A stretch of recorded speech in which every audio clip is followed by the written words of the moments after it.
Welcome, curious minds, to the deep dive. Today, we're plunging headfirst into a qualifying session that was, well, pretty mind-bending. Absolutely. We're talking about the Hungarian Grand Prix qualifying on August 2nd, 2025. Yeah, a session where even the guy who ended up on pole was left scratching his head, wondering how on earth it happened, twists, turns, and actual literal shifts in the wind. It really was one of those days at the Hungarian where everything you thought you knew got turned upside down. Strategy, driver skill, those tricky track conditions, it all blended together. And that blend created quite the starting grid for tomorrow. So our mission today is to unpack all of that. We're diving into the key moments, the strategic calls, some bold ones, actually. But really surprising results. Exactly. We've got live reports, commentary straight from the circuit, basically a minute-by-minute look at how the drama unfolded. The idea is to help you understand how it all came together. The conditions, the driving, maybe a little bit of luck too. Right, how all those ingredients cooked up such an unpredictable qualifying. Okay, let's get into it. Let's do it. Q1 first. Right, Q1. So the session kicks off, and there's this, typical Hungaroring buzz, but drivers are initially holding back a bit. Standard procedure, really. Waiting for the track to rubber in, get faster.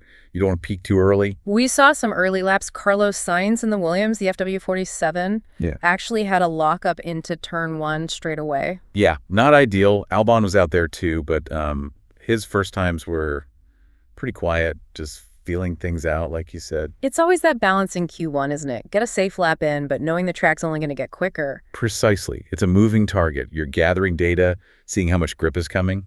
But then, almost straight away, McLaren seemed to say, okay, enough waiting.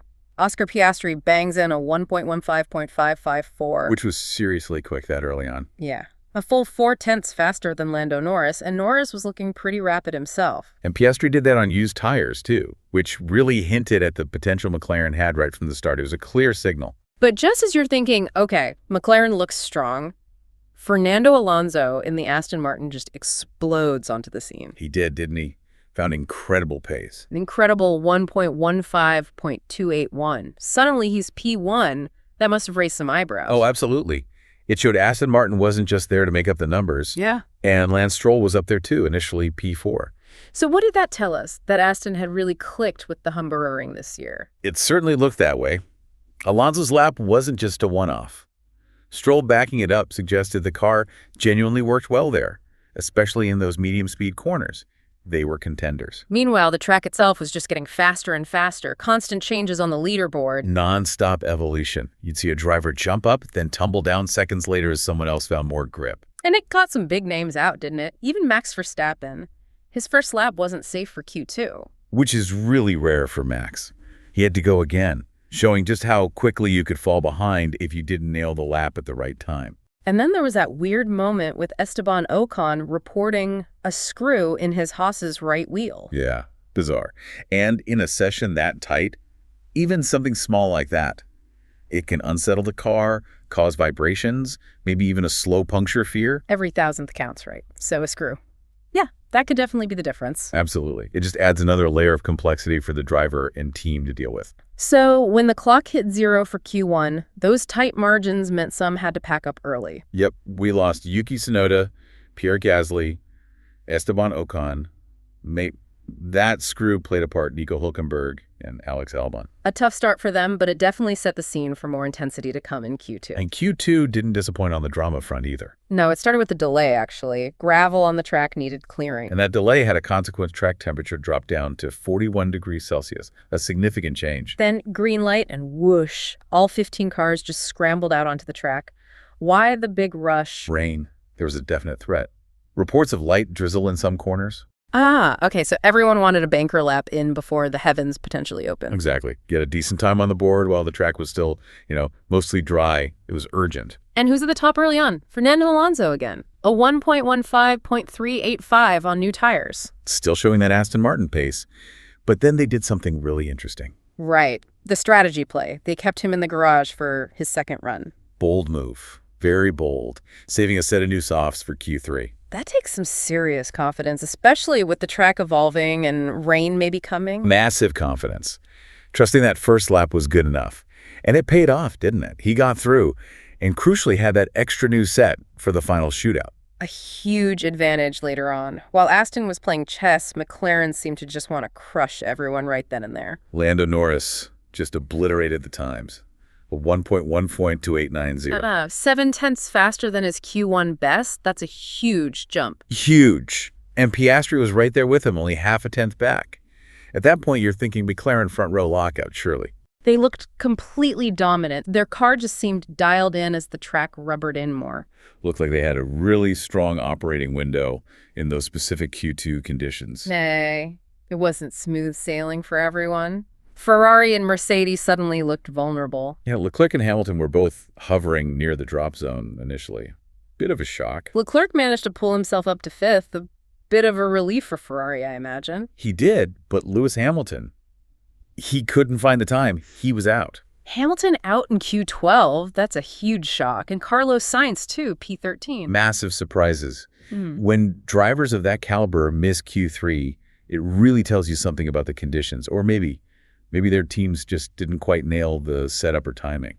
Leclerc actually said afterwards something interesting. He mentioned having less load, less downforce, basically. Right, and he said when the rain started, he was just hoping it would stop soon because that setup made it harder to cope. So that gives you an insight into the struggles, doesn't it? A setup maybe aimed for pure dry pace suddenly becomes tricky when there's even a hint of drizzle. Exactly. It shows how fine the margins are. Trying to predict the conditions and set the car up perfectly, a tiny bit less downforce can make a huge difference when grip levels drop slightly. So the final Q2 eliminations, Hamilton P12, Sainz P13, and joining them were Ollie Bierman, Franco Colapinto, and Kimi Antonelli. A real mix-up heading into the final part of qualifying. Q3 looked wide open. Okay, Q3, the final shootout. Top 10 drivers, pole position on the line, and the conditions. Still changing. Track temps kept dropping, down to 37 degrees Celsius by now. And we saw the Aston Martin, Stroll, and Alonso out quite early for their second runs, trying to get the best of the cooling track. Seems like it. Get out before potential traffic, maximize the tire window as the track cools. Maybe their car preferred those cooler conditions slightly. A proactive approach. So the first runs happen. Oscar Piastri puts it on provisional pole, 1.15.398. Strong lap. Looked like McLaren was still right there. Norris slotted in just behind him, then George Russell in the Mercedes P3, and Alonso initially P4. Still felt like a McLaren pole, maybe. Yeah, the provisional time suggested they were still the favorites. Piastri's lap reinforced that pace we'd seen earlier. A 1-2 felt very much on the cards. But then Alonso goes for his second run, using that fresh set of tires they saved. But he finds a chunk of time. Jumps up to provisional P2. Only 0.083 seconds off Piastri. Really impressive. That tire strategy paying dividends right there. Absolutely vindicated. Gave him the ammo to push right at the end. Brilliant strategy, brilliant execution by Alonso. So we're heading into the final moments. Piastri P1, Alonso P2, Norris P3. It's tense. What happens next? Utter shock, basically. Charles Leclerc. The guy who struggled in Q2, who talked about having the wrong setup. That guy pulls out what some described as a stratospheric lap, a 1.15.372. Wow. Just like that pole position for Leclerc. Snatched it right at the end. McLaren, who looked set for the front row, just couldn't respond. A complete stunner. Where did that come from? Was it the track changing again, favoring the Ferrari, or just an unbelievable lap from Charles? Probably a bit of both.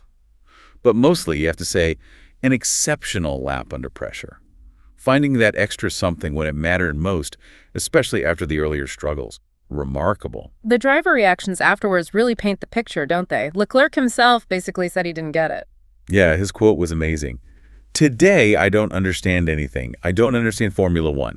I have done a lap to try to be third, and I have finished in pole. Incredible honesty. Aiming for third, ends up first. He called it one of his best, most unexpected poles. And that just sums up the whole session, doesn't it? Pure unpredictability. Even the driver on pole couldn't fully explain it. Highlights how fine those margins are. Then you had the McLaren drivers. Piastri, now P2, talked about the wind. He did. Said it changed drastically from Q1 to Q3, felt pathetic, blaming it, but it really affected the car's feel in the corners. Said his first Q3 lap was terrible because of it, and he added he didn't expect to be second behind a Ferrari. Shows you where McLaren thought the competition was. Norris, in P3, echoed that wind comment. said it was strange not to get a McLaren 1-2 given their form, praised Leclerc, but felt the win penalized their car more than others, made his last sector really tough. That consistent mention of wind from both McLaren drivers is key, isn't it? Suggests their car, maybe its aero philosophy, was particularly sensitive to those gusts. And that sensitivity cost them when it mattered most, a reminder of how these cars are on a knife edge. And how something invisible like wind can completely shuffle the pack. Different cars react differently. We should also mention Aston Martin again. Lance Stroll finished P6, only 0.120 seconds off Leclerc's pole time. Really underlines their strong weekend. Not just Alonso, the car was genuinely quick. A big step forward for them. So the final top 10 grid, Leclerc P1, Piastri P2, Norris P3, Russell P4, Alonso P5, Stroll P6. Then Gabriel Bortoleto P7, Max Verstappen down in P8, Liam Lawson P9, and Isaac Hodger P10. What a mixed-up grid. Truly diverse, like you said, reflects that chaotic session perfectly. Sets up a potentially thrilling race. Definitely. You look at that order, and it promises some action on Sunday. So, just wrapping up, what an unbelievable qualifying at the Hungarian. Dynamic conditions were the story, weren't they? Shifting winds, dropping temperatures, the threat of rain. Yeah.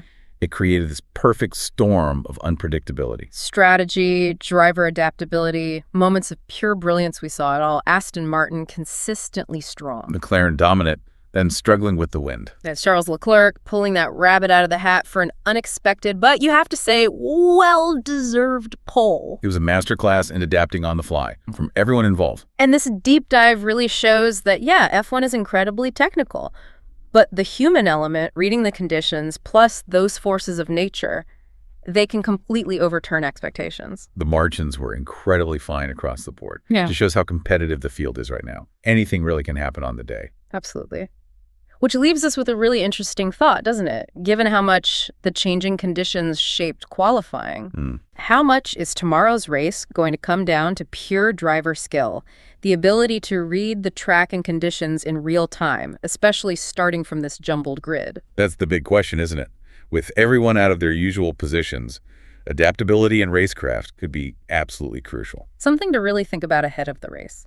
We hope you enjoyed this deep dive and definitely join us next time as we continue to explore.